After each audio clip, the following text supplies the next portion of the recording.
tunaomba nitumie fursa hii kuwashukuru wadau wote, mshukuru rasmi kwa maelekezo yake. Kama kilichopita alielekeza atake hoja ziwe zaidi ya single digit. Tumejitahidi kuhakikisha tunazingatia sheria za fedha na mambo mengine na kujibu hoja ambazo zimejitokeza kutoka kwa internal auditor ili mwisho wa siku tuwe na hoja chache.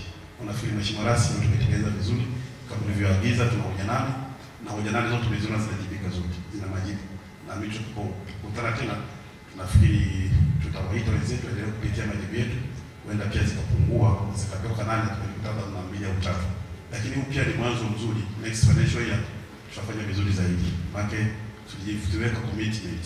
Toa hoja sio la kamati ya kujibu hoja, ni la wakuu idara wote.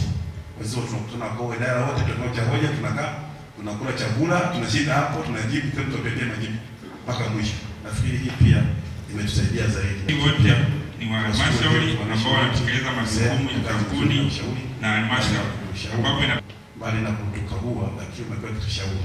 Sababu ushauri mwaka baada mwaka tumeendelea kuimprove zaidi.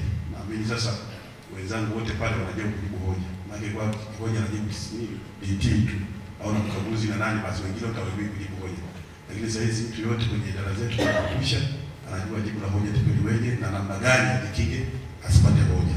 Nashukuru sana wadau wote, lakini tunashukuru wadau wote, madiwani, CMT wote, kamati ya ulinzi na usalama, wote wameendelea kushirikiana pamoja kuhakikisha fedha za wananchi zinatumika vizuri kwa malengo ya kusimamia serikali, na ndio maana mwisho tuko hapa.